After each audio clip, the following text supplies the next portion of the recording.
Hey everyone, I'm Jacob Winograd. I'm joined here by Benj Giffone, and you're watching or listening to the LCI Green Room.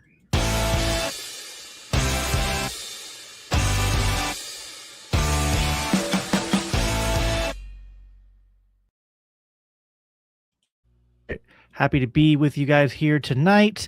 This is, of course, our live show here at the Libertarian Christian Institute, and I'm one of our podcast hosts here at the Christians for Liberty Network. And joining me, as I already said, is Benj Giffone. He is the author of this book, which was published last year through LCI, which hopefully you guys can see that well. A House Divided: Technology, Worship, and Healing the Church After COVID. I can't recommend this book enough. And this is the kind of book that if you get it in the hands of your friends, your family, your pastor, even elders at your church, I think it is. This isn't like there's parts of the book that I think are a little bit punchy, but this isn't like a cage stage libertarian book, or they're like handing someone from your church Anatomy of the State or anything like that. But there's the libertarianism is in there, but I think it's something that it's ecumenical in a way that it can be read by anyone, and even someone, listen, if you know people on the left or someone who was pro the COVID regime, I think they'd be able to at least read this book, and you can have a hopefully productive conversation from it. But tonight we're here to talk about something far less controversial than the COVID regime, and that is the subject of immigration as it pertains to us here in America and as Christians, and how we navigate the tensions between the scripture tells us to treat the foreigner well, to love our neighbor, to love our enemy. And then, of course, also there are concerns that people have about mass migration, about bringing people in from cultures that maybe don't, the way I usually frame this is that we don't value God and liberty enough here in our own country, but yet we're still better than a lot of other places in the world. So there are some concerns about the consequences of not just open migration, but perhaps even state-funded, NGO-planned mass migration. So how do we navigate this tension? And that's something that I've been talking about a lot. I know Benj has been thinking about a lot and wants to talk about. So we're happy to get into it. Benj, how are you doing tonight? Thanks for being here. I'm doing well. Thanks for having me on. Thank you for accepting my invitation. Yes, to come on the all podcast. All of our authors have an open invite to invite themselves onto the green room. It actually makes my job easier because I don't have to think of a last minute. I'm usually scrambling. About the time you reached out to me is when I'm usually scrambling to think of, like, if I haven't already, I need to get a guest for the Monday night live stream. So this worked out very well. Well, then maybe next time I can share with you some of my Star Wars fan fiction. We can work on that together. And we'll get Scott Horton on for that one, and we'll have a Star Wars roundtable. Yeah, great. But we better set aside about 5 or 6 hours. Yeah, they'll have to start that one minimum, a little bit earlier. Minimum, yeah. No, thanks so much for inviting me on. It's pretty cold here in Western Pennsylvania, where we've been inundated with snow as most of the country, and nice to be in my office here, and thanks for letting me suggest this topic. One of the reasons why I was thinking about how to start into this subject, and I remembered when I was politically coming of age, I was raised in a religiously and politically conservative home in northern New Jersey, in the New York radio market. And so when I began listening to talk radio when I was maybe 13 or 14, which my parents weren't terribly happy about, but they just felt like, well, at least he's not listening to, gangster rap or something. But anyway, but there were a couple of very high profile cases of police misconduct among the New York police around that time, and a couple of them involving immigrants. The one that comes to mind was the shooting of, I believe his name was Amadou Diallo, and he was from West Africa, and he had been the story, I believe, was that he had been reaching for a gun or reaching for his wallet, but the police thought he was reaching for a gun, and they shot him 40 times, and then they found out he had no gun. And so then course, conservatives were backing the police and progressives were backing the immigrant. And so this was sort of my one of my formative moments in my early political consciousness.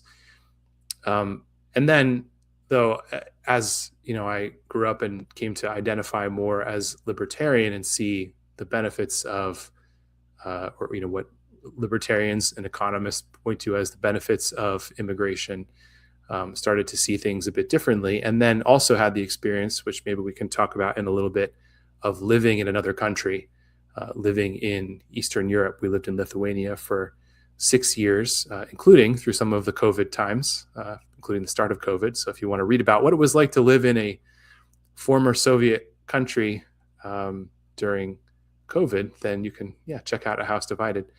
But living as an immigrant, and then, but admittedly a high status immigrant, because I was teaching in a university and had a lot of help from the university with not really assimilating, but integrating and living our life there, but also observing the way that waves of refugees, first from the Middle East, came into Europe and specifically into Lithuania as they took their share of Middle Eastern immigrants, and then the way that Ukrainians were welcomed as refugees in 2022 in the wake of the invasion of Ukraine.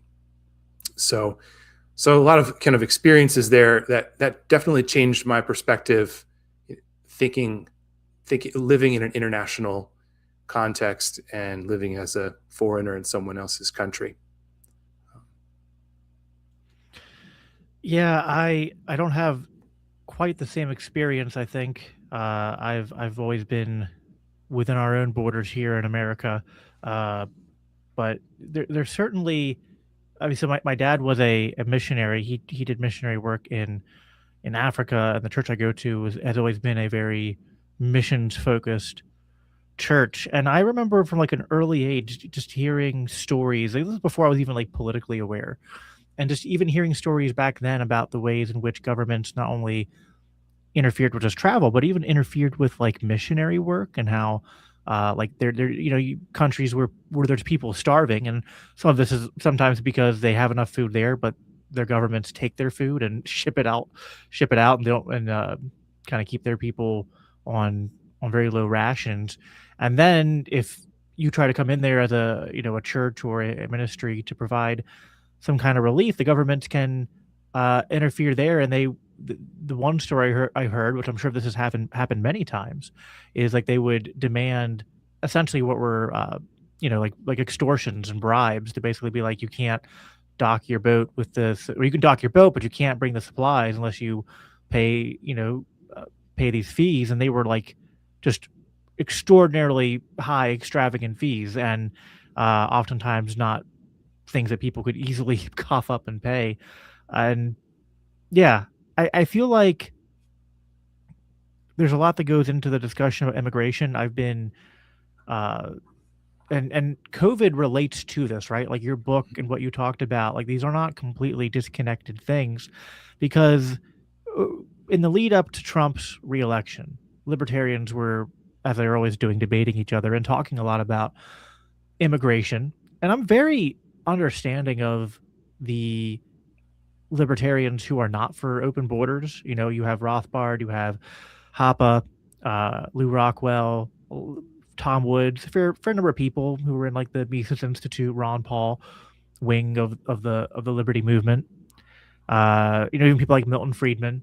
And I kind of understand where their arguments are coming from. And yet I was always sort of relating it back to COVID and saying, even if I understand these concerns, isn't this sort of like out of sync with our position on COVID, where like in one hand we said the government doesn't have a right to tell people they can't leave the country or they can't leave their state, to halt travel and to kind of decide who is essential and who isn't, and yet giving government control over immigration seems to be kind of ceding a lot of the same territory.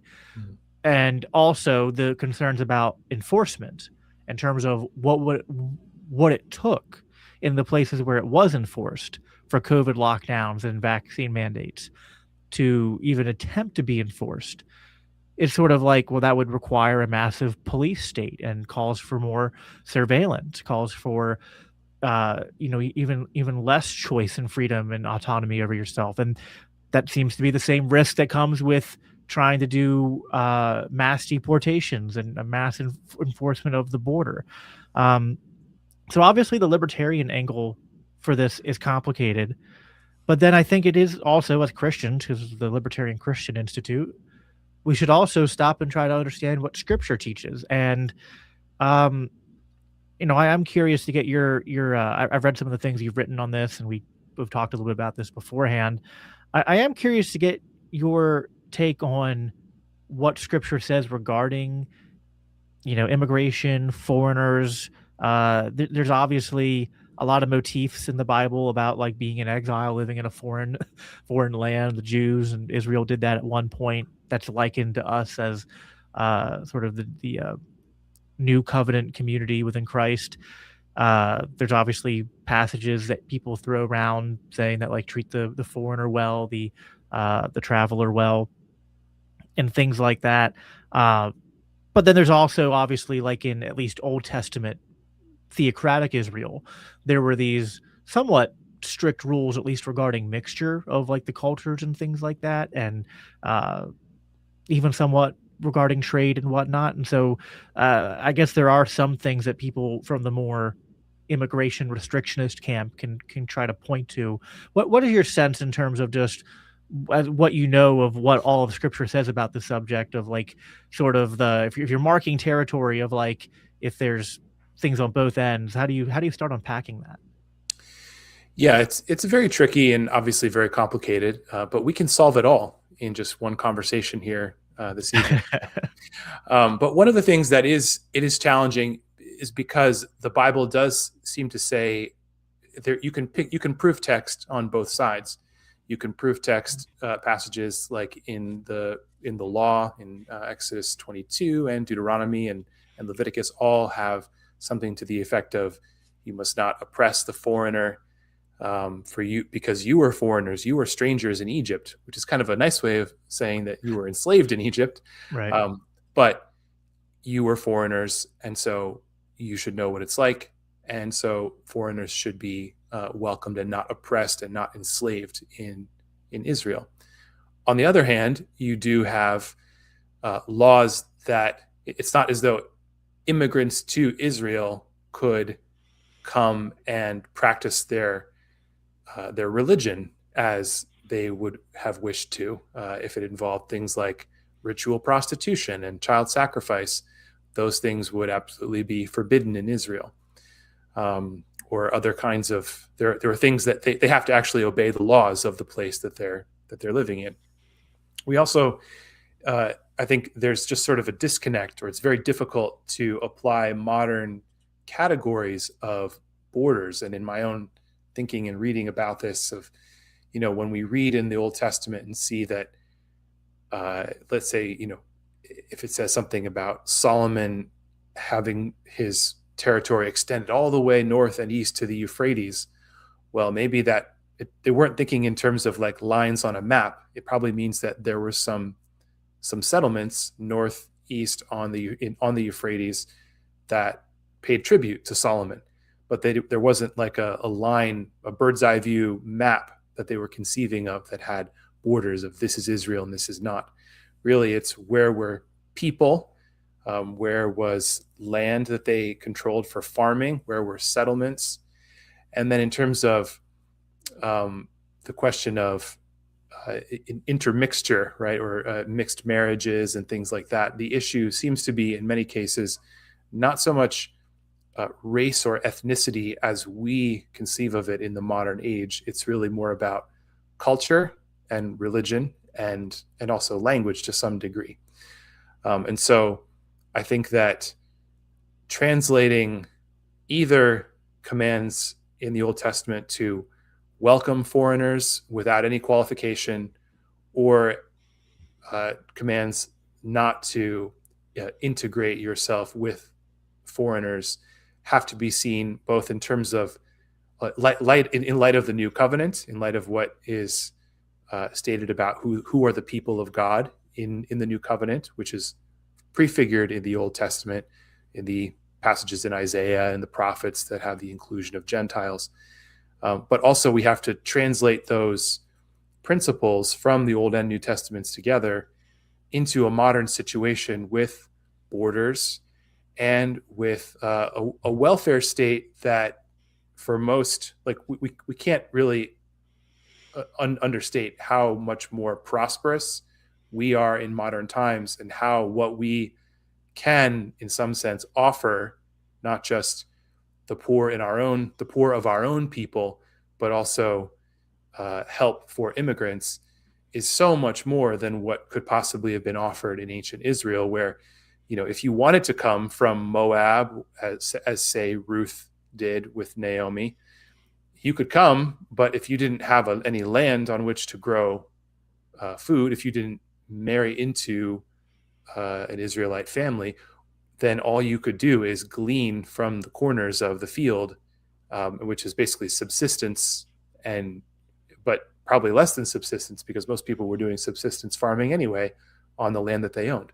So whereas today, many of the issues that people have with immigration and concerns we have about immigration are that foreigners will come and live off of the welfare state, or take advantage of, or just not know how to integrate well into the many ways that that government has forced us to be connected to one another, right? So Right. I think you mentioned Milton Friedman before, but he's the one I always associate with the idea that open borders and a welfare state are not compatible with one another. Yep, that he's famous for that.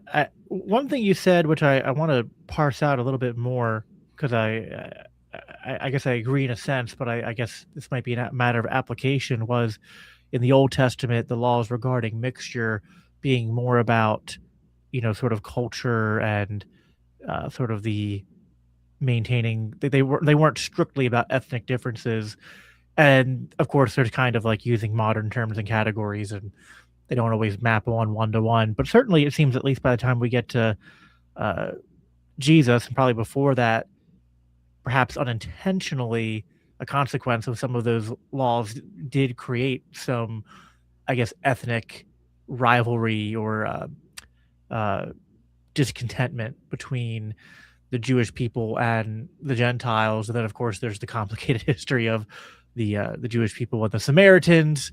And again, it's not quite accurate to say they related to each other like in their worst elements, that it's the same as, like, imagining go back in American history and imagining a white Southerner talking to like a freed slave. Like I'm not quite saying it's the same sort of ethnic prejudice and tension, but it's certainly, I guess, within the same subtype of sort of developed uh, prejudice. Like people, and I think people just do this today too, is they will start to conflate different things, right? Like they'll conflate what might be at root a cultural problem with a particular uh, people group that have a certain common, uh, you know, ethnic background of sorts. So, I mean, is that fair to say, or what's your thoughts on that? Yeah, certainly that is a human tendency. I think it's a very natural human tendency, but I do think that even before the New Testament states pretty clearly, first through Jesus's interactions with Samaritans and Gentiles, and then Paul saying that he is not a Jew who is one outwardly by circumcision of the flesh, but he is a Jew who is one inwardly by circumcision of the heart. Yeah, which Romans is 2. which is Yeah. Old Testament language as well. But even in the Old Testament, there's commands against intermarrying with Moabites and Ammonites and Egyptians and Edomites, and commands to kill all the Canaanites. But then the first thing the Israelites do when they go into the land is they make a covenant with Rahab, the Canaanite prostitute. But and that's not something that's looked on as a negative in the story. It's a positive, and she joins the people of Israel because she professes and has genuine faith in the God of Israel. And so anything that we read in the Pentateuch that speaks about exclusion of these other people groups, it is really about excluding their pagan beliefs and practices. And even in Leviticus, it says that if the Israelites adopt the pagan practices of the nations that they're going in to dispossess, then the land will vomit the Israelites out, even as the land is being cleared of these Canaanites for Israel to live in it. Yeah. So the issue was never really the ethnicity of people like Rahab or Ruth the Moabite or Uriah the Hittite or even Caleb, the leader of the Judahites. He's a Kenizzite, according to Numbers 32. So he's even someone who's intermarried into Israel or come to just identify with Israel, but he believes strongly in the God of Israel, and that's what counts.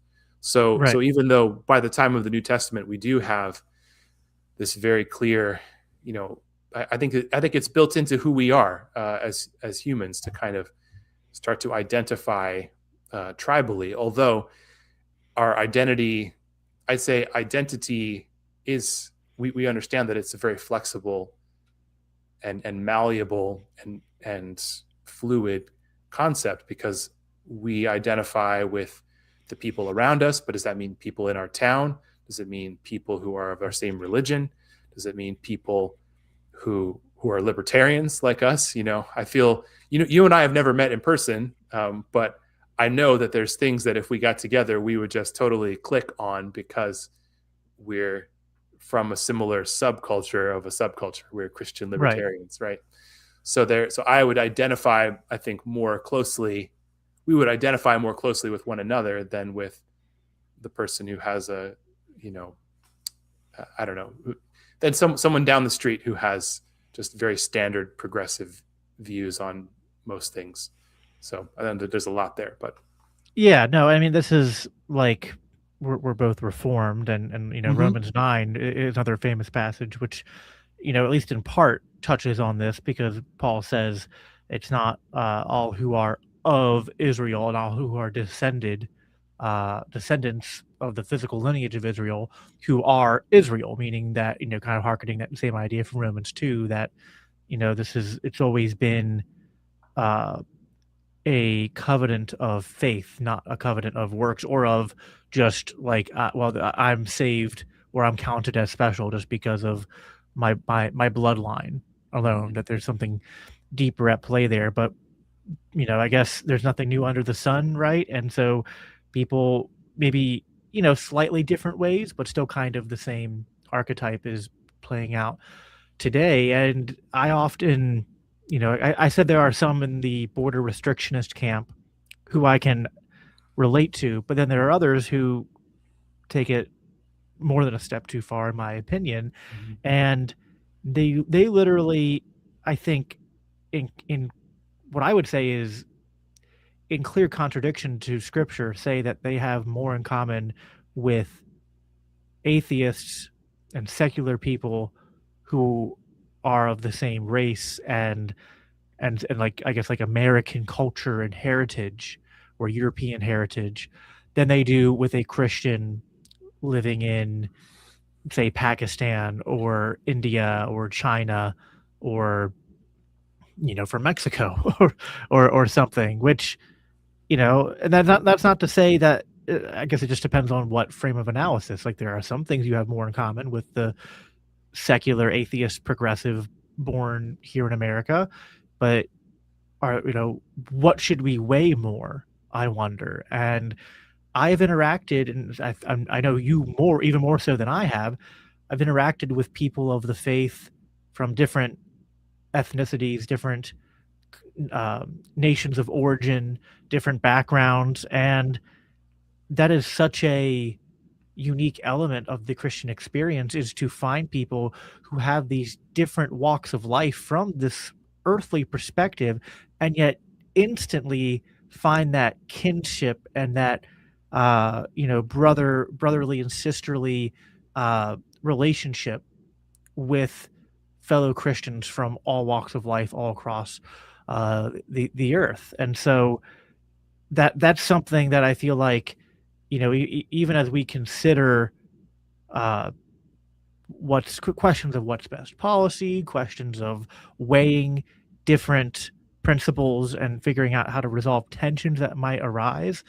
I think people who are approaching this with the premise that, like, uh, you know, again, I think in contradiction to Romans 9, in contradiction to Galatians 3 and 4, you bring up a good example in Rahab in the Old Testament. It's like we should always be elevating that, uh, that shared Christian identity and experience that transcends nationality and culture. Um, and I'm especially aggrieved, whether it's war, whether it's immigration, whether it's economics, when state policy is causing harm to Christians even outside of my own country. I'm grieved by that. I think that's something that we as Christians should, like, if something benefits America but comes at the cost of Christians in another country, I don't know that we can, cheer that on necessarily. Yeah. I think that should be troubling. Yeah. I think we don't always understand or appreciate the degree to which Christianity has liberated us, and to whatever extent Western culture is influenced by Christianity, from tribalism, and how bad tribalism really is. And I preached about this recently, but so when Jesus says I'm working through a sermon series on the Sermon on the Mount. It's kind of eclectically through, more topical studies through ideas from the Sermon on the Mount. But I've always not puzzled, but just been fascinated when Jesus says at the end of chapter 5, where he says, you have heard it said to you, love your neighbor and hate your enemy, which of course, hate your enemy is not technically in the Old Testament, but there are some passages that speak about hating enemies, at least the enemies of God. But then Jesus says, but I say to you, love your enemies and pray for those who persecute you. And then for what good is it? Let me just get the exact quotation here so I don't butcher God's word. For if you love those who love you, what reward do you have? Do not even the tax collectors do the same? And if you greet only your brothers, what more are you doing than others? Do not even the Gentiles do the same? And Jesus is not saying there that it's a bad thing for the Gentiles, for the nations of the world, for us to love our brothers, our clan, our people who are close to us, because that's really. I mean, he does say love your father, honor your father and mother. You're supposed to love your spouse above all other people in the world. You're supposed to take care of your children, or else you're worse than an unbeliever, is what Paul says in 1 Timothy, right? And so he places us in human families and human societies, and those shape who we are, and we care for one another best. Those who are best positioned to care for each of us are those who are closest to us, right? However, if the ethic of Christianity and what Christ calls us to, which is, I will always say, to avoid being a Marcionite, it's always prefigured in the Old Testament as well, right? But that we shouldn't stop there. We can't just stop there and say that we're going to love those who are members of our tribe. We have to love our enemies. We love those who are not members of our tribe. And what Christianity has been able to do, building on the foundation of the Old Testament, is this idea that all human beings share a common descent and are made in the image of God. The Israelites were very unusual in the ancient world in that their book that tells about the origin of humanity says that basically all people are, even the Babylonians, even the Egyptians, even the Canaanites, are all descended from the same human pair. And actually, the Israelites are kind of latecomers. They're not as ancient as peoples like the Egyptians and the Canaanites and the Babylonians. And so, whereas other cultures thought of themselves as either being the special creation of their God, and so they were inherently better than everyone else, or that different nations were created by different gods. So this is a revolutionary idea that all human beings are made in the image of the one God, and so all bear His image and are worthy of respect and love in some fashion. So this is, and I think if we don't appreciate how even our idea you mentioned before, corruption in different countries where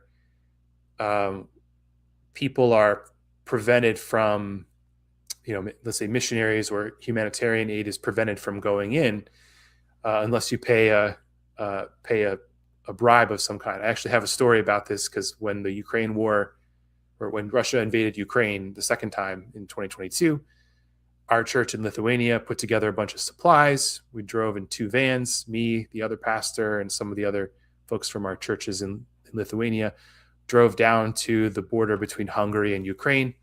And we were going to bring those supplies into the country. And then our church partners in Western Ukraine who couldn't leave the country were then going to take the supplies further into Ukraine. So I was in Ukraine during the war for less than 24 hours, but I have a stamp on my passport from Ukraine.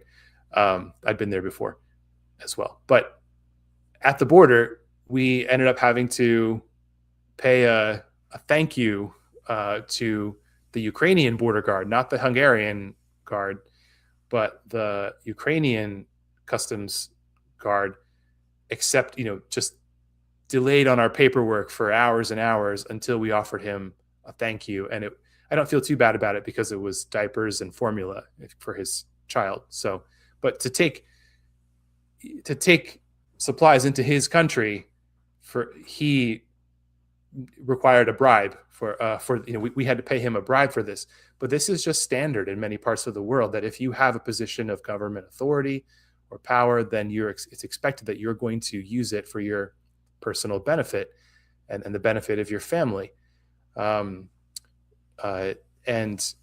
this is what Jesus is talking about when he says, don't even the tax collectors do the same. The tax collectors had the power of the state behind them, and they didn't make a salary. They could just take on top of whatever the Romans required, and that was their cut, right? So this sense that we have an obligation to a law that transcends just what's good for me and my family or my town or my tribe is a Christian idea. And it comes before the Enlightenment. And I think that we're in danger as Western society becomes less and less Christian. We tend towards more and more tribalism, and we don't realize we don't fully appreciate how bad things could get if we abandon this greater good and principles that apply to all people, whether we call it human rights,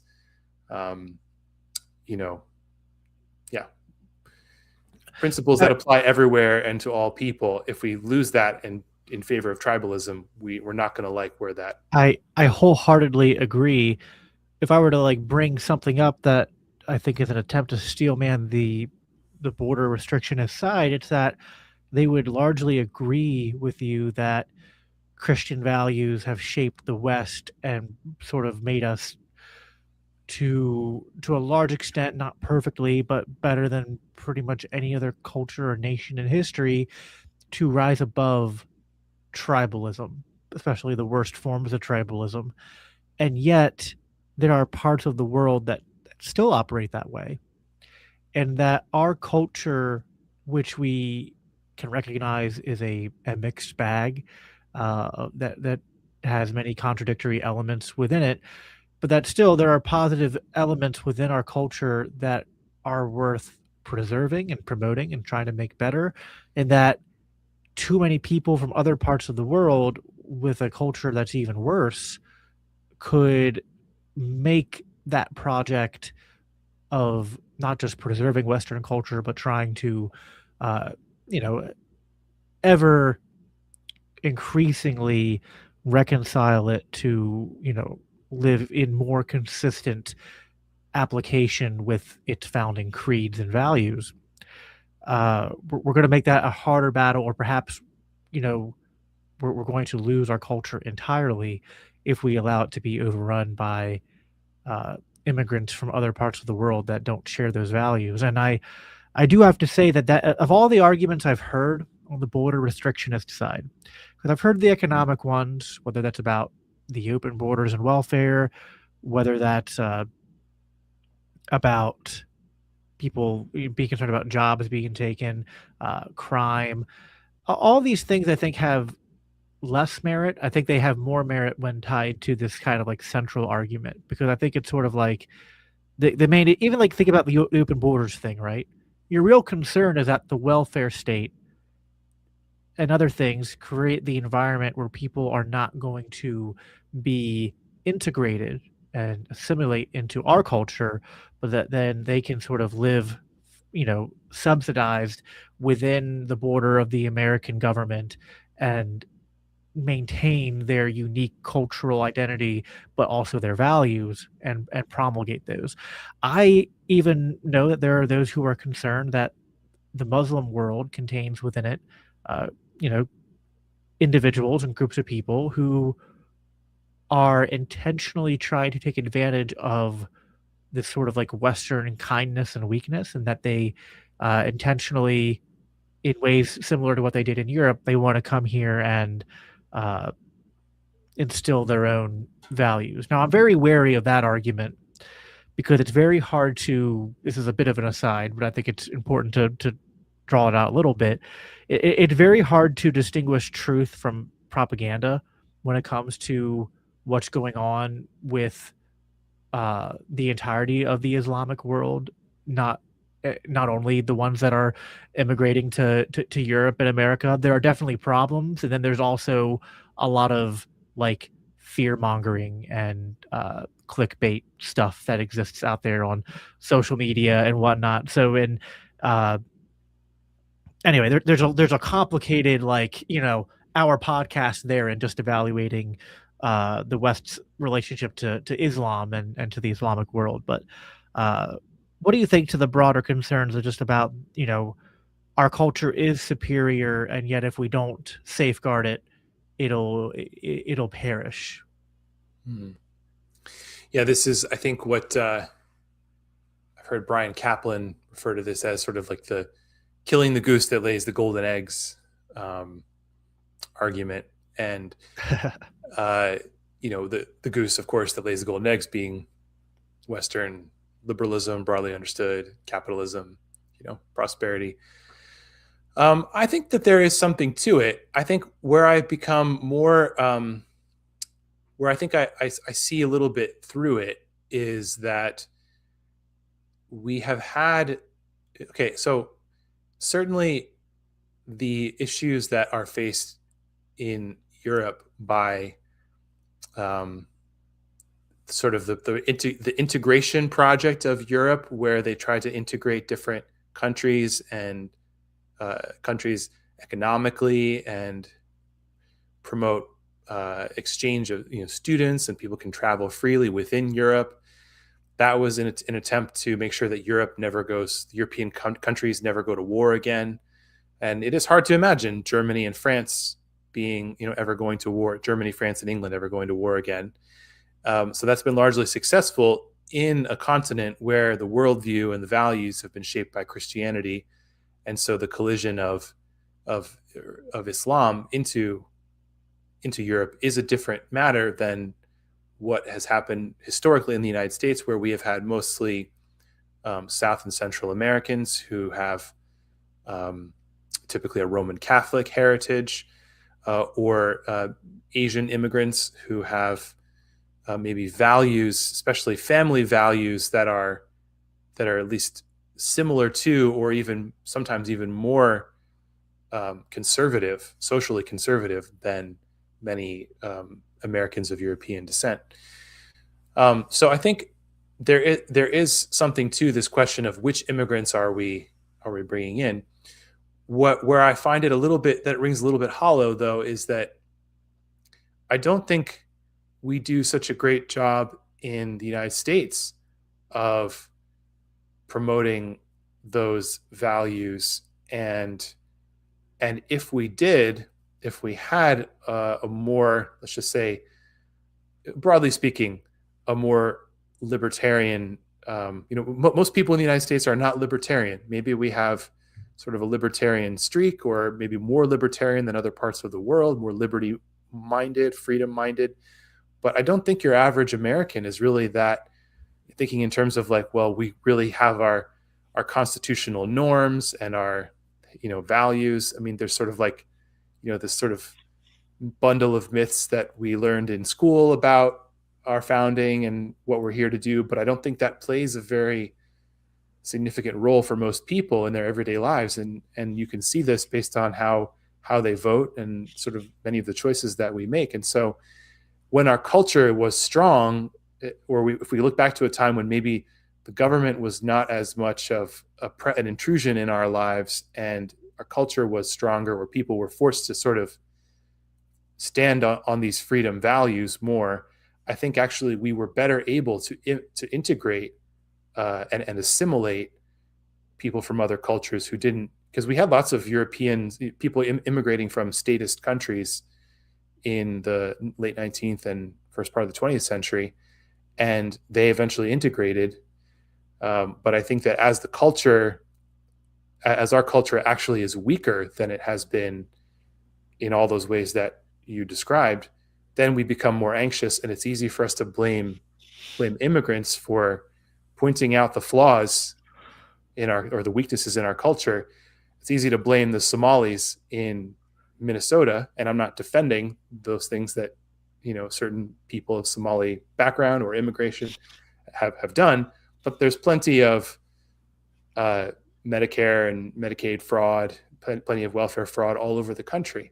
And it was this particular, conflict that led, I think, it was very, very noteworthy in the news because it related to immigrants, that has caused these most recent ICE crackdowns and predictable clashes. And whereas if we really were concerned with strengthening our culture and rooting out fraud and maybe limiting the welfare state, then we wouldn't have so much resistance, or we wouldn't have as much of a problem integrating immigrants into our culture. I don't know. Does that make sense? I think that makes sense. I have an analogy, which is not perfect, and no analogy is, but to me, it's kind of like going to like an elder and saying, well, I can't let my wife go to work because she's going to flirt with men at her workplace and be less faithful to me because she's dissatisfied in our marriage because I haven't taken her out on a date in a long time and I don't pay attention to her needs. And I'm also like, I'm watching pornography. And so it's like, imagine like, you are not protecting your marriage, not loving your wife, and then trying to control her when, maybe she is, because of the weakness of the marriage, being tempted in certain ways. But then the response needs to be to restore the marriage, not to enact a unfounded right to control your spouse's actions in that way. And I think that's kind of what's going on here, is that we're dealing with the sort of fallout of kind of what, ironically, some conservatives and what people call themselves Christian nationalists are wanting to go back to, which is this sort of like not a real Christian nation, not a nation that's like Christian from the ground up, but rather one that seeks to sort of reclaim this sort of nominal Christianity, almost, that's enforced on the public square, but that it's it might be a nationwide, but it's only it's only an inch deep. It's not penetrating into the hearts of people, and that. So yeah, like if you don't do a good job at doing the main things as the American church, and the culture, to just say it bluntly, goes to crap as a direct consequence of that, it's easy to blame other people. It's harder to blame yourself and say, this is my fault. I need to correct this. I got to correct it the right way. Taking shortcuts to correct a problem aren't going to fix it. And, using beyond just what we can talk about in a minute, which is like, you and I would agree with a certain outlook on what is the correct role for the civil magistrate to play in a society. And we would say that, uh, oh, there might be limited overlap with some immigration concerns, but overstepping kind of a strict view of law being tied to aggression is going to it's going to be unbiblical. It's going to be uh, uh, an improper use of that force. But it's also just more in a strict looking at just from a policy level, from a consequential level. Uh, that's a bad solution. It's a bad state solution to a I wouldn't say it's a state created problem, but it's sort of been a state fueled problem, right? Like culture has Yeah. degraded, and then state uh, operating in a flawed culture has then maybe come alongside a degrading culture and accelerated that decline. I'll end on this. There was something ironic. I had interaction earlier today in a private group chat, and the person was telling me because I had shared I was doing this live stream, and they were like, "Well, we don't care about immigration anymore. The thing that matters." Well, they said, "I'm not going to dox anyone. I'll just read his response." He was like, uh, he said, "We moved on from immigration. ICE is based, and I hope they 1,000 times their efforts. But the bigger issue is the thousands of satanic pedophiles who are running the country and controlling every media apparatus with more than 10 viewers." And I was like, so wait, you think the country is run by satanic pedophiles, and you think it was a good idea to put the satanic pedophiles in charge of who can be in the country and who can't be? I was like, because that's just like, again, I think that's the problem, is the more we outsource these problems and we want the solutions to be coming from government, you're going to reap what you sow there. Right. No, certainly. Well, I do, even as we've sort of like, essentially we've been for the last few minutes critical of the maybe what would be the more right wing position or the conservative position. I will say that so much of what we experience with immigration, conflict, and lack of integration in this country is a government created program, and that can be laid at the feet of a certain kind of, I want to choose my words carefully here. I'm struggling to find the word, but because in a sense I identify with, personally being a very, having a high tolerance I have very, very tolerance for other cultures. I love learning about other cultures. I've lived abroad. I'm a globalist in some sense, right? but there's a globalist ideology that sort of says that, when you hear slogans like "no person is illegal" or that everyone should be able to come in and claim asylum, the reason why we have these conflicts is because I think there's a broken system that neither party wants to solve, and then there are people who I think do believe that not just that anyone should be able to, that we should have more immigrants for economic reasons, but just sort of in principle, it's good for cultural distinctives to be weakened and culture to be undermined. And so this is where, and I do think for political reasons, there is evidence that government, previous administration was encouraging more and more immigration, and then would have people come and claim asylum with a very flimsy, non-adjudicatable, whatever, if that's even a word, make a claim, and then essentially be allowed to stay indefinitely until we can adjudicate their asylum claim. Now, I'm supportive of people seeking asylum, but most people who are coming to the United States are not seeking asylum in the strictest definition of the UN Convention on refugees and asylum, right? So they are we have a broken system that doesn't allow people to come here and specify what exactly their rights and responsibilities are if they're an economic migrant.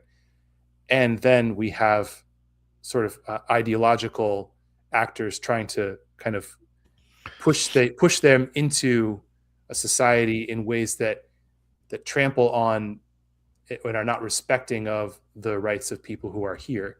Yeah. And, like when I was just to kind of compare, maybe it helps put this in perspective. When I was an immigrant, again, a high status foreign national in Lithuania, a poorer country, I came from the United States.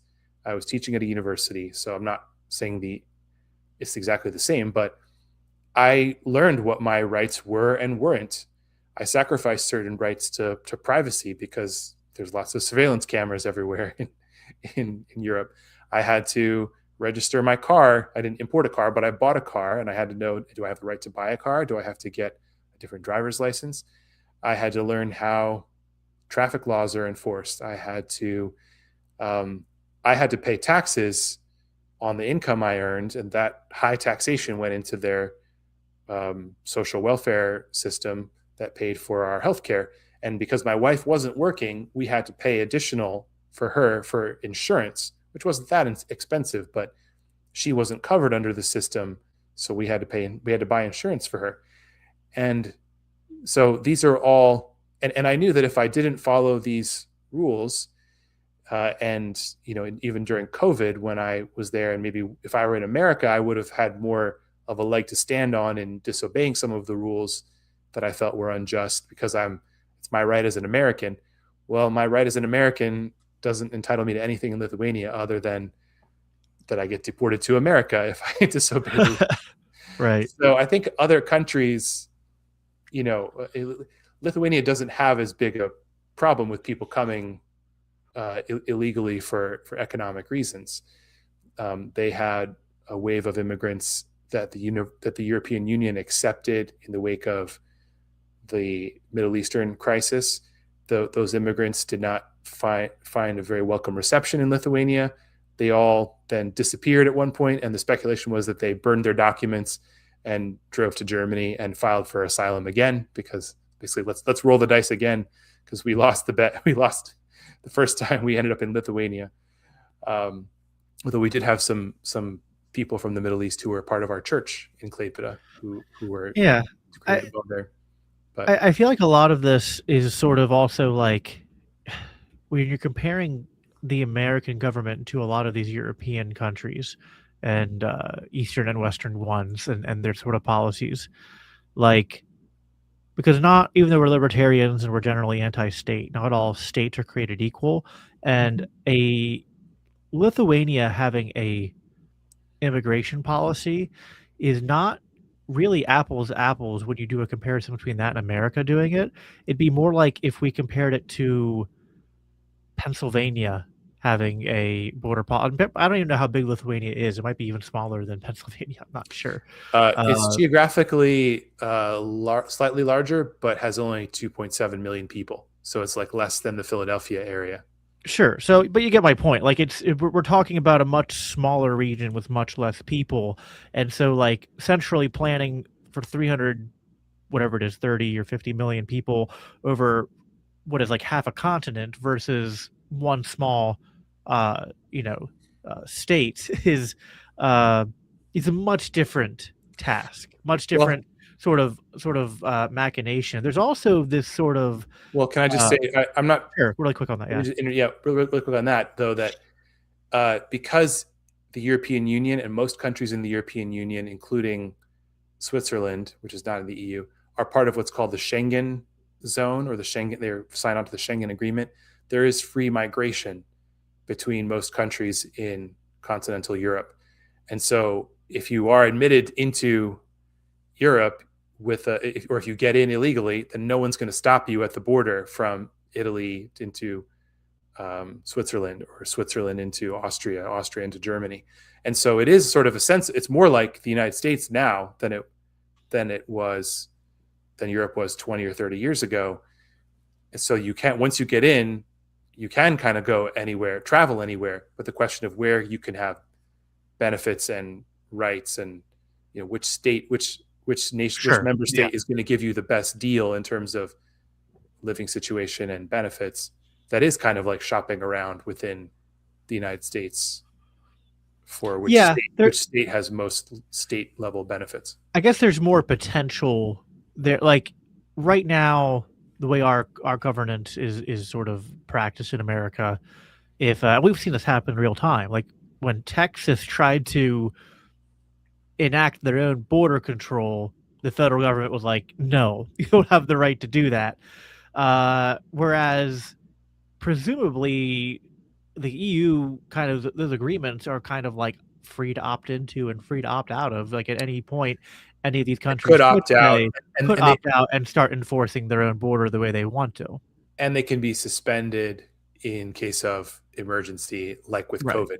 So, Yeah. and because those borders were there in recent memory, it wasn't like, like you live close to Maryland and Pennsylvania border. There's roads that go back and forth across that straight line. There's no way you could enforce a border between Maryland and Pennsylvania, whereas you could between Lithuania and Poland, for example. Right. So there's different facts on the ground there and different potentialities, but it's always going to be easier to have that potential to make more enforceable and intelligent sort of like immigration policies on a smaller scale. So there's the central planning problem there, and there's also this sort of disconnect, I think, where when we're doing these comparisons and we don't think about how, like, because some people use this term like anarcho tyranny, which I think is interesting, but I think it's more of like a black market effect. Like if you ban immigration, but then you are but not even banning it. You're making it like there's a way to legally go through it, but it's like this long holdup, right? Then you're going to sort of then the people who care about following laws, the people like you who are like, well, like you went to another country, you knew what their laws were, and you're like, I'm going to abide by them.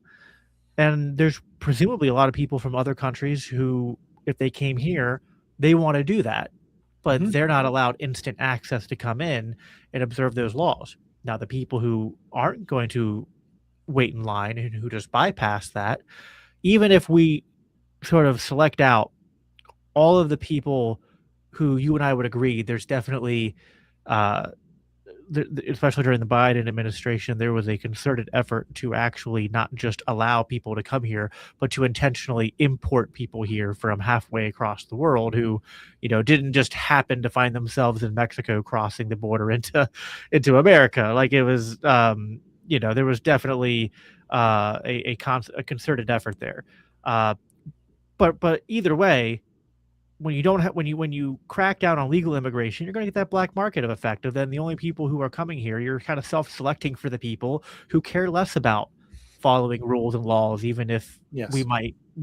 even if I might not agree with those laws. It's like, but the type of person who is dispositionally more inclined to follow the laws are probably the people we'd want here more so than the people who go like whatever and just and don't care about that. So that's kind of an unintended consequence of all this. And the other thing is like I think Europe had this problem and America's going to start facing this problem more too, is that when you don't have a just conception of how to do justice and how to like define what is criminal activity, you're going to exacerbate these tensions too. More and more we live in a nation that kind of like ancient Israel did in the Old Testament, has kind of upended justice, and we sort of reward evil and punish good, right? It's funny, we have the world's biggest prison population, yet it's not mostly filled with murderers and thieves and rapists. It's mostly filled with nonviolent offenders, mostly for some kind of drug offense. And there are plenty of instances of, and it's sad, it's unfortunate, and like you can be as pro-immigration as you want and still recognize this is a problem, that there are people in Europe and America who have come here and committed violent crimes. But there's this stigma in our country about cracking down hard on these crimes against anyone who's not white already. And then if they're an immigrant, there's an even higher stigma placed around that. And so we see people with repeat offenses just being let out and not being convicted of crimes. And that exacerbates all the other things we've talked about too. And certainly it's not a biblical view, which I think this is kind of the weakness of the more left leaning or progressive or even libertine view on the immigration, where maybe they might have something I relate to more in terms of being more on the open side of things, but yet they still have a flawed view of criminality, and so they're kind of like, we're not pro chaos, right? Like I host the Biblical Anarchy podcast, and I have to usually spend the first 20 minutes of any conversation where that word gets brought up explaining how that doesn't mean chaos, and that Anarchy doesn't doesn't mean mean what you think it means. Yeah. right, exactly. But what the left, it is certainly true that the policies that the left is largely responsible for pushing here in America have created chaos in our immigration system. And so it's certainly like, if someone is looking at, our immigration system of the last 20 years and saying, I don't think that's right, I'm sympathetic to that. It's like, I don't think that's right. It's not promoting the sort of like voluntary movement of people among normal market and voluntary signals and mechanisms that promote human flourishing. It's it's very unnatural on all levels, and there are mass influxes of people in ways that don't promote and I we're generalizing here, painting with broad brushes, but Mhm. this does, I think, at root boil down to almost a confusion of the role of church and the role of state, and or the role of civil governance, which, maybe I'm doing a meme here where the libertarian, boils things down to that. But I do think that at root, that is kind of like, that is the equation that if we don't solve as the Western church, then all of these problems, uh, whether we're talking about what happens when pandemics happen, what we do about the movement of people, what we do about our currencies, what we do about war and conflicts between nations, none of these things are going to get any better until we get that equation right. Yeah. No, I think, and this is where, for me as a pastor, I'm a transitional pastor at a church in Erie, which is not a large city, but it's a city. And so it's kind of in Pennsylvania, like a pretty mixed politically place to be. And I'm in a conservative but respectable conservative. What I mean is, sometimes I feel like we're a little too fearful of holding non-respectable positions.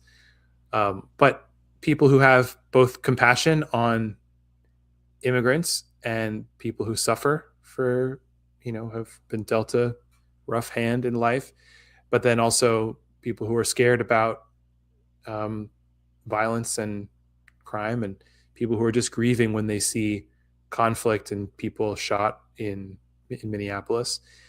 But this is the consequence, in a sense of, this is where I think where's the value added for a Christian and libertarian voice, is to say, look, local authority, this is predictable when you send people with guns to enforce laws, but then what if you had states and municipalities that were cooperating with ICE when they have someone who's already committed a violent crime, if they were to hand them over to ICE for deportation, which I think even people who are very hard line on immigration and want to see everyone who's here legally deported, and people who are, want to see more immigration, most people agree that violent illegal immigrants, people who've committed a violent crime, should be deported or should face some sort of punishment. They shouldn't just be let out. But then by refusing to let ICE deport those people, then it creates a situation where they have to go find them, apprehend them. They face resistance in the community. And so then these, as libertarians have been talking about police misconduct and unproductive interactions between police and citizens for a long time, these things will happen. And that's not to say anything specific about what happened to Alex Preddy or Renee Good in those situations. But this was going, if it wasn't them, it was going to be someone else. There was going to be something there. So I think we have a situation where I do think that there's people who have good intentions, but they have then their compassion for foreigners has been, it is, as you say, a kind of a mistaking categories of the state and the church, or the civil magistrate and the church. So it doesn't, just because you can both support a civil magistrate keeping order in a jurisdiction, whatever that means, and also love the foreigner and the stranger who's in your midst and show them hospitality. Those two don't have to be in conflict. But until we sort that out, we're going to either harden our hearts towards people who are different from us, which is not what we should do biblically, or we're going to just tolerate anything that anyone does and say we have to protect the stranger.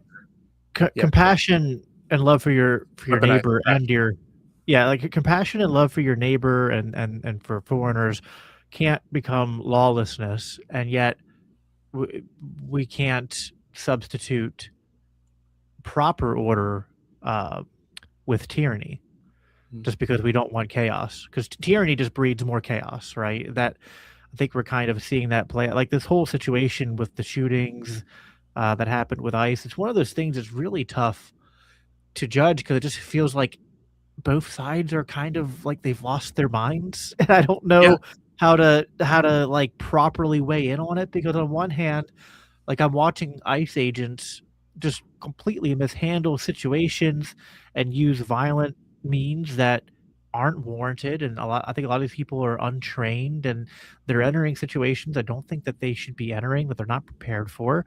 But there's also they're held to a higher standard than citizens too, because they wield the sword.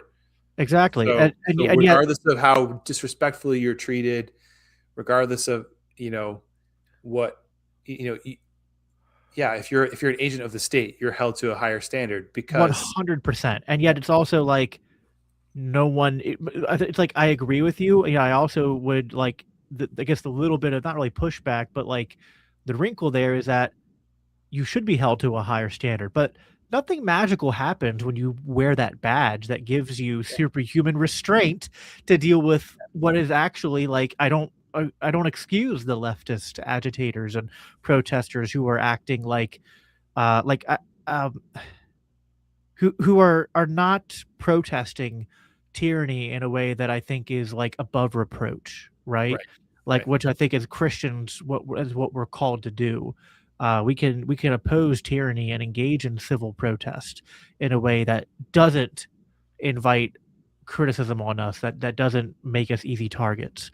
And like I don't excuse police brutality, but it's also like they're just human. No amount of training can override the human condition, and like someone spits in your face or things happen that are bang bang and you don't know if someone has a weapon, you're going to fear for your life. And what are you going to do in that situation? And it's like it's a no-win situation as far as I'm concerned. And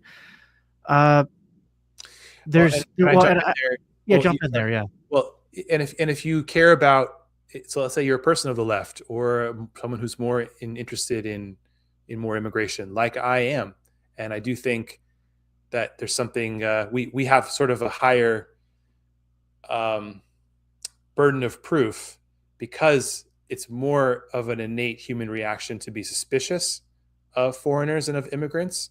I think I mentioned Brian Kaplan. He talks about this in The Myth of the Rational Voter. I do think it is true that there is a natural cognitive bias to be suspicious of foreigners.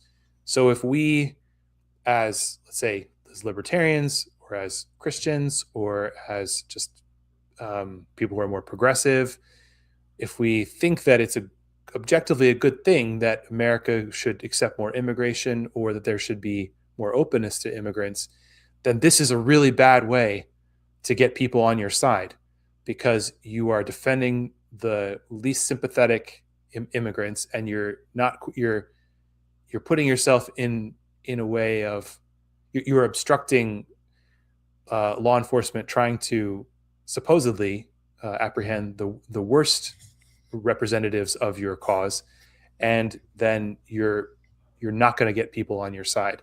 So the better way to, like you said, there would be better ways to protest, and just like, yeah, there's a higher burden on those of us who would be making the case for more immigration and for a more sensible policy that allows more people to come here legally.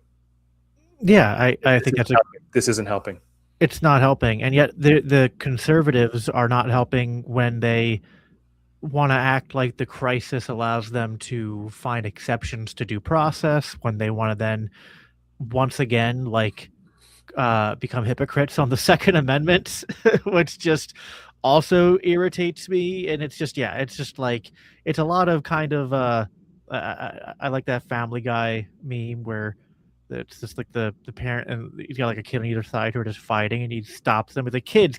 He's like, you're both awful. And that's kind of how I feel watching this situation unfold, because I'm just like, I don't know who to support in all this. It's like, I don't support the ICE agents and conservatives who are like not just targeting. They're trying to target some of the violent offenders, but they're not doing a good job of that. They're not using due process. They're detaining a lot of people for years, sometimes months at a time, without due process, putting them God knows where. Sometimes if they don't shipping them to countries, not even the countries that they're from. Right, and like, let's have a personal prison in El Salvador or wherever. Like, and then there's just I mean, and this is the bicentennial year of America's founding, and the semi-quincentennial, something like that, yeah. And this country was founded by armed people using their God-given rights to resist tyranny, which meant like confronting armed agents of the states. I'm trying to phrase this carefully for YouTube, right? I'm not calling for that right now.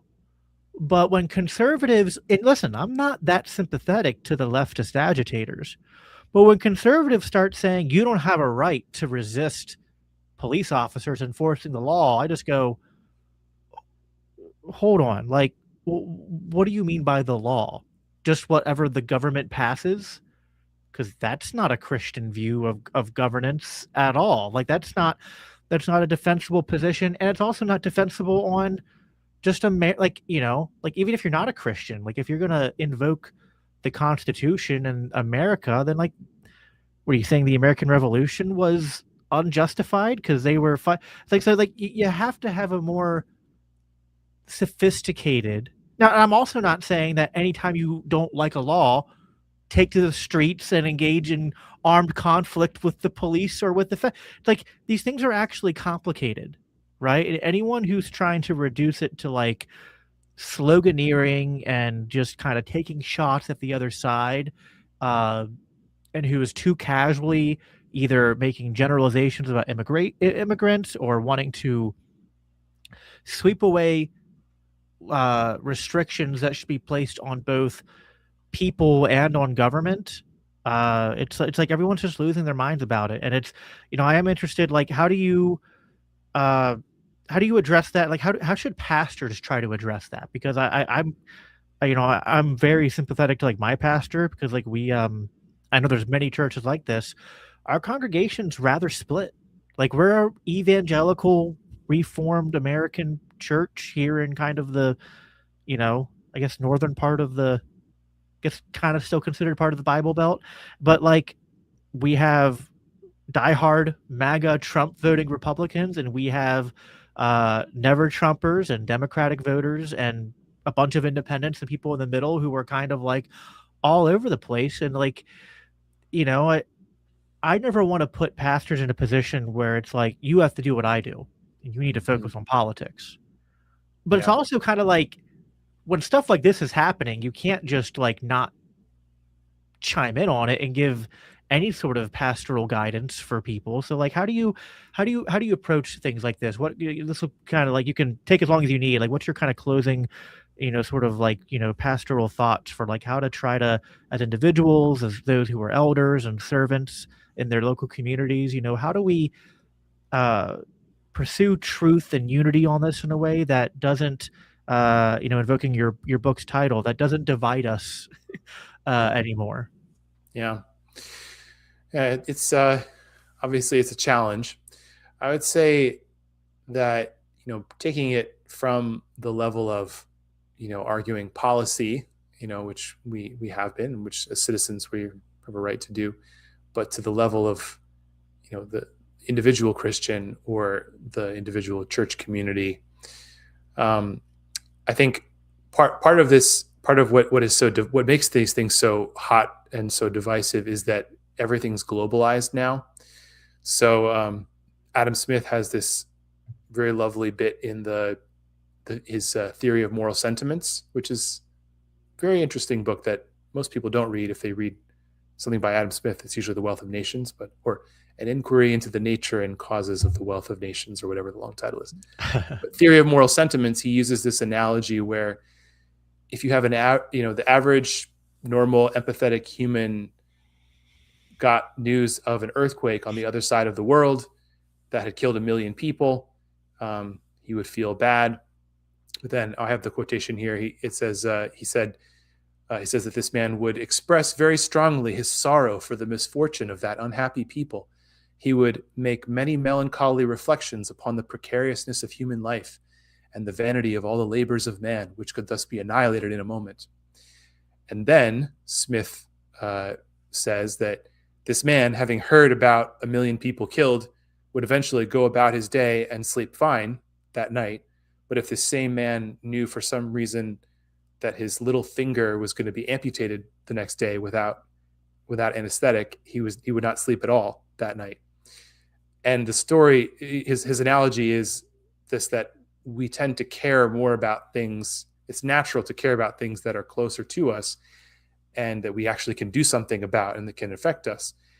And the downside of living in this globalized news environment that we are is that we can see all of the outrages and all the injustices and all of these awful things all over the world. We're bombarded with them.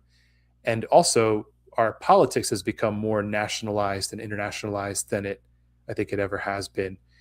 And so it's like, well, why should I in Pennsylvania care so much about what's happening in Minnesota? Well, maybe it will eventually affect me, or I feel like it will eventually affect me. So I think stepping into, acknowledging those challenges of our present situation as Christians in 21st century, I'm still in the 20th century, 21st century America. I think we need to weep with those who weep. It is appropriate for us to always remember that these are people that we're dealing with here, right?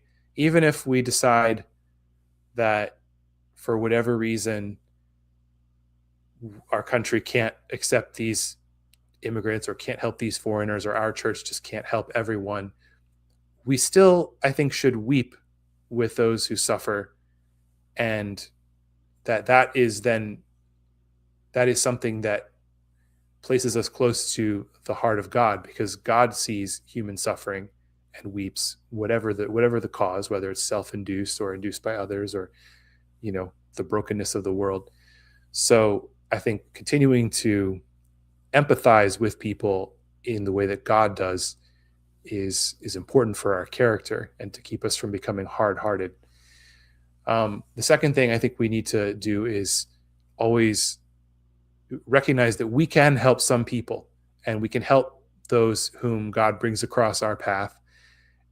In the parable of the Good Samaritan, which Jesus told to illumine the question of, well, who is my neighbor? If I should love my neighbor, who is my neighbor?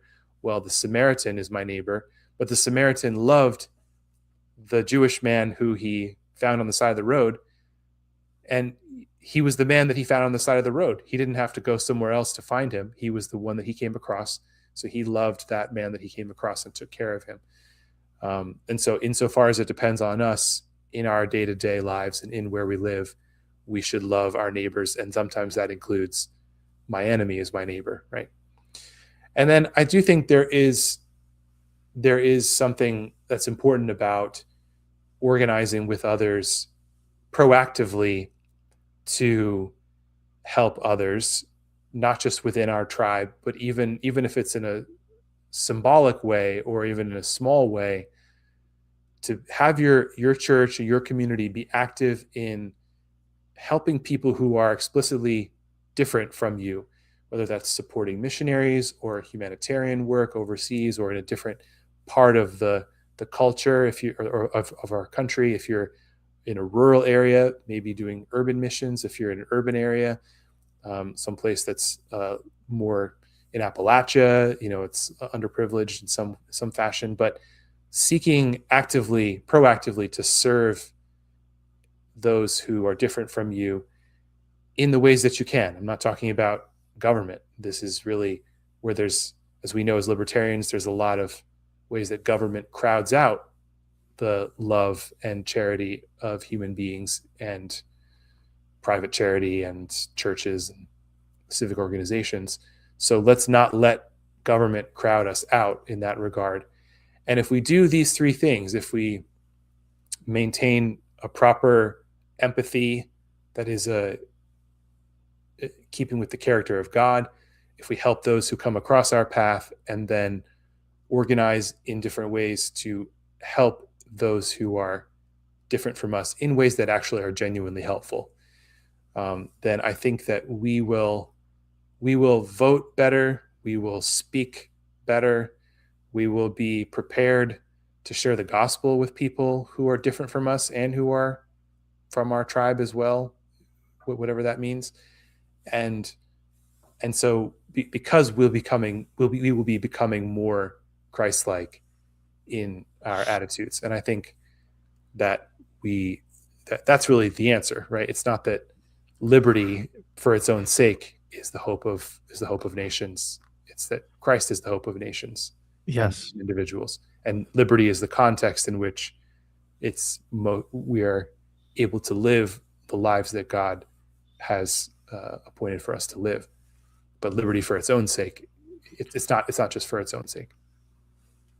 I agree with that. I wanted to close by what you were saying there lined up with, I was thinking about our church has this, we call it like our little mission wheel, which I have on I don't think you can really see it on my phone here. It's not showing up, but it's sort of, it's labeled the gospel of Christ at the center. And then it has like these 4 quadrants in the wheel, and they kind of lead into each other like in a circle. And it's like, it starts with experiencing God, embracing truth, which leads into establishing community and engaging the world.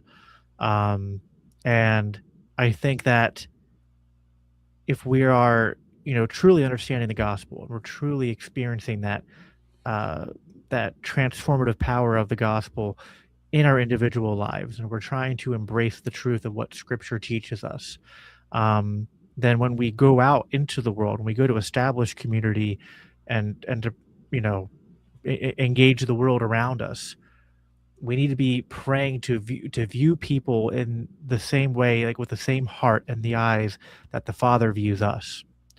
And on the thumbnail for this episode, I included a animated version of these protest signs I've seen around, which I think sometimes are held by more progressive Christians, and they probably are bringing some baggage into this that I don't want to associate with. But the phrase itself, I think, is a powerful one, which is just asking, who would Jesus deport?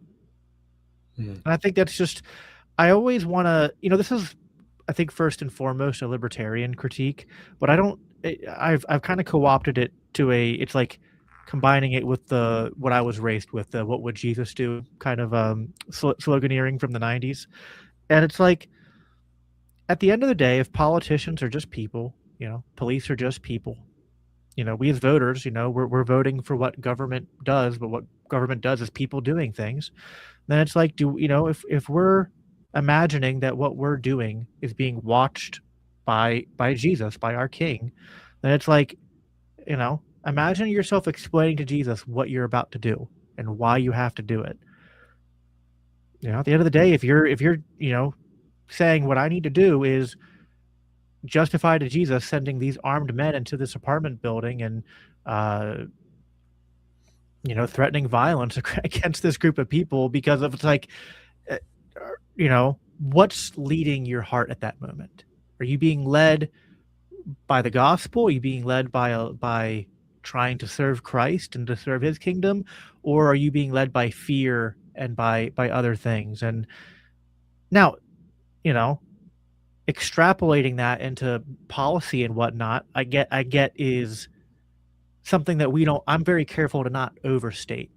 I'm not saying if you're not a full-fledged Rothbardian anarcho-capitalist tomorrow that you're a bad Christian. I actually think that it's more about, I think there's a lot of Christians who do genuinely want to follow Christ, and I think what both of us are trying to say, different angles here, but the same message is just try to do that and apply it consistently across the board. Let's approach these discussions about policy from that same foundation. If we want this to be a Christian nation, that has to start with us as Christians living as Christians, doing those 4 things I just talked about in a way that honors Christ. And so that's I guess the message I want to put out there. I appreciate you being here, Benj. Of course, we'll again plug your book, A House Divided. People can go to, I think it's still up, housedividedbook.com if they want to find that. Is there anything else you wanted to plug or closing remarks before we hop off? Well, yeah, I actually, now that you mention it, so behind me, I could see over here is A House Divided. They're standing there. But I also last year happened to, like Cody, publish 2 books. And this one is up here. It's called My Salvation is Close at Hand, Isaiah 56 to 66 for the Church After Christendom.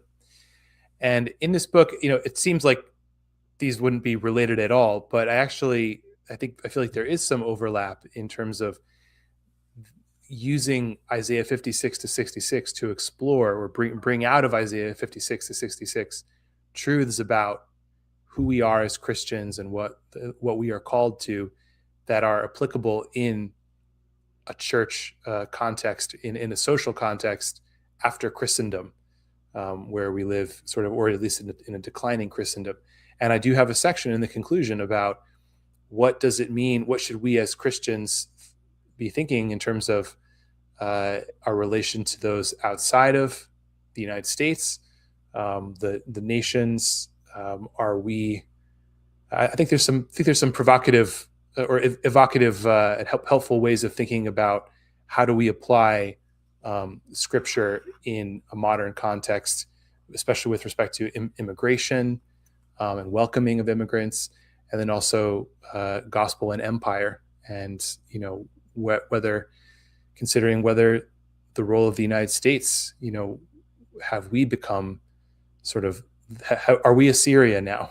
Is it right for us to think of ourselves as Israel, as the city on a hill, or are American Christians called to think of ourselves as a remnant within the exile of Assyria or Babylon? So if you got salvation close at hand, My Salvation is Close at Hand, salvationcloseathandbook.com, or housedividedbook.com, where you can just search for Benjamin Giffone and you'll find both those books. So I do kind of see them as it's appropriate that they came out within a month of each other. So I haven't checked out the second book yet, so I'll have to do that. But yeah, again, I really appreciate your writings and your insight. I think it's really important that we, again, just to gush a little bit more on A House Divided, the book I have read, just recapturing what it means to be the church, what it means to do church. All this talk about, we talked a lot about culture and setting things right, and I think it kind of starts there. Reclaiming what it means to